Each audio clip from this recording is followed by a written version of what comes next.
सीता सहचरी जी महान भक्ता, जब जाती थी तो एक सामान लेने तो एक दुकानदार गलत दृष्टि से, रानी थी, पहले रानी थी तो कोई साधारण थोड़ी, अनुपम रूप, और फिर अब भजन में लगी थी तो और रूप प्रकाशित, तो गलत दृष्टि करता। वो अपनी दृष्टि से देख कर सब जीव हैं, अलग अलग चिंतन। एक दिन पीपा जी कहीं गए हुए थे और संत मंडली आ गई और कुछ था नहीं पवाने के लिए। सीता सहचरी जी ने सोचा आप क्या करें, तो उनको याद आया कि वो जो बनिया था वो गलत दृष्टि से देखता था। गई उसके पास और कहा आप हमारी तरफ आकर्षण की दृष्टि से देखते थे, आपका गलत विचार हमें लगा। तो पहले तो घबराया, तो कहा नहीं मैं इसलिए पूछ रही हूँ कि अगर हमारे पास संत आए हैं और आप संतों के लिए भोजन की व्यवस्था कर देंगे तो आपकी जो इच्छा होगी वो मैं राजी हो जाऊंगी। अब तो वो घी चीनी सब सामान दे दिया, गई पकवान बनाया और अच्छे से संतों को पवाया।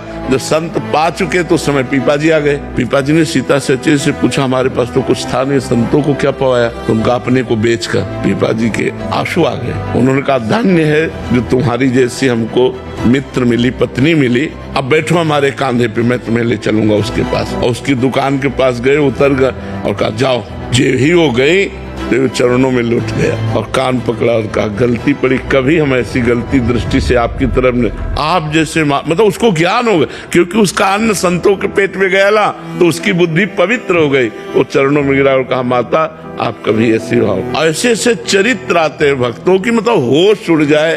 वो भक्तों को जितना प्यार किया संतों ने उतना भगवान को भी नहीं किया।